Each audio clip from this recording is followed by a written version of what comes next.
Great. Well, Nice to meet you. nice to see you all. It's really a privilege and a pleasure to welcome my friend Volodymyr back to the UK. The conflict is a pivotal moment. Ukraine is bravely defending itself against Russian aggression, but at this moment it's been really good for us to have the time to talk together in private about the support that the UK is giving and how we can make sure that that support is not just here for today but into the future as well, to ensure that Ukraine and its people triumph not just on the battlefield militarily, but also stand up for those values of freedom, democracy and the rule of law that we all hold very dear. We've had some very good conversations, and Volodymyr, it's great to have you here. Thank you very much. First of all, for me and for our team, it's a privilege that you host us here today, Rishi. And thank you, especially you and your government for supporting us. Really, at this moment, like you said, the moment of challenges, the moment for us, for our society, our people, especially for our soldiers, moment is tough, difficult, but anyway, we need success, and I'm happy that in this way we are in way of preparing very important counteroffensive steps. You are with us, together with us, all Great Britain, you and your government.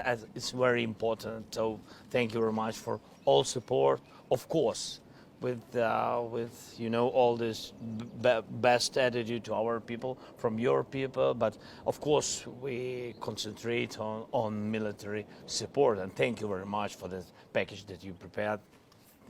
Great, huge, really what can save the lives for our people. Thank you so much. Well, thanks, Volodymyr.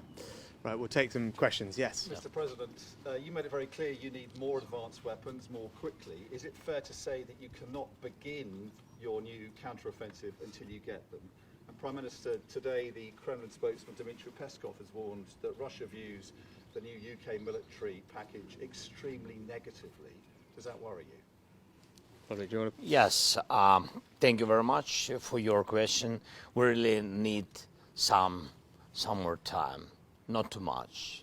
We'll be ready, in some time. I want to be very honest with you. I can't share with you some days. I just don't want to prepare, not for our friends. There are no secrets from our friends, but there are some secrets from our neighbors. That's why we have to prepare, and I'm here not only because of this support, but of course including this support it will help us to be more strong, but also to thank you to your people, to government. It's very, very important now when some countries, not all of the world, but some countries are near with us from first days of full-scale war, and I'm thankful that Great Britain is one of these countries. Look, it's interesting to hear from the Kremlin. What I'd say is, Russia has conducted an unprovoked and illegal attack on the Ukrainian people. It is carrying out horrific war crimes, and something Volodymyr and I have been speaking about, just awful treatment of its citizens.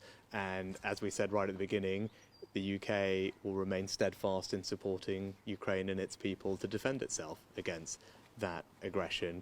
When Volodymyr was last here some months ago, I talked then about the provision of long-range weapons because of the capability that they would offer.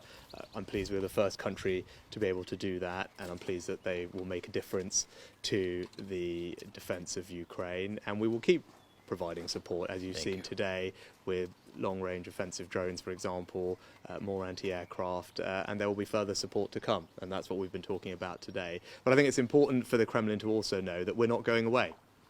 Right? We are here for the long term. We remain steadfast in wanting to defend Ukraine, not just now to reclaim its rightful territory, but also to ensure that Ukraine has the means to defend itself into the future as well, and that's another topic of conversation that we've had today, is about the security arrangements that we should put in place amongst allied countries for Ukraine for the long term to ensure that it can defend itself and provide effective deterrence against future Russian aggression. President Zelensky, when you were last in the UK, you made a plea for Western fighter jets. How are negotiations going? And Prime Minister, where does the UK stand on that matter? Thank you very much. Today we spoke about the jets, very important topic for us because we can't control the sky, you know it. So I think you know everything deeply because we're real partners. Rishi knows all the details, what's going on our battlefield. Thank you very much. And we want to create this jets coalition, and I'm very positive with it. We spoke about it, and I see that in the closest time you will hear some, I think, very important decisions, but we have to work a little bit more on it.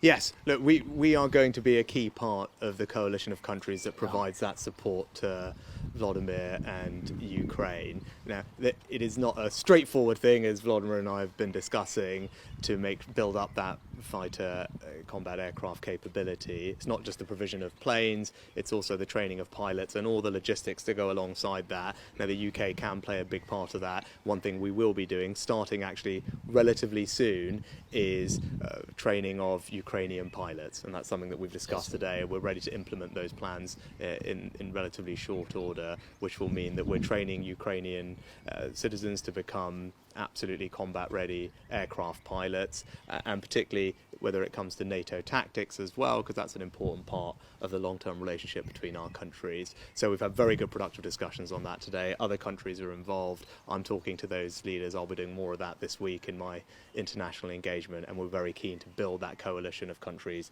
to give Volodymyr and his people the aircraft support that they need.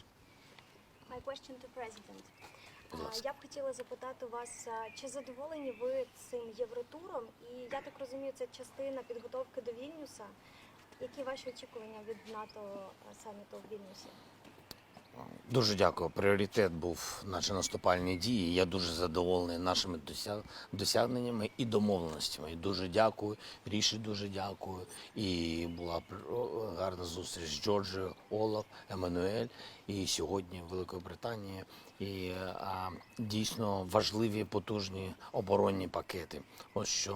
Ось які є домовленості. Це номер один. Ми говоримо про G7, і тут дуже важлива позиція кожної з цих країн. Дуже важливо, щоб ця позиція була об'єднана. Ми говоримо про коаліцію літаків. І я прошу Ріші, та позиція, яка щодо коаліції літаків є у нього, щоб він допоміг мені мати таку спільну позицію і інших лідерів Великої Сімки. І я думаю, що це найголовніші речі. Ми також говоримо про Альянс, про Вільнюс, але поки що, якщо можна, це буде між нами. I said only good things about you. I agree. All I say is I agree. No, thank you, Rich. Fantastic. All right. Thank you very much, everybody. Thank you very much. Thank you. So much. Дякую.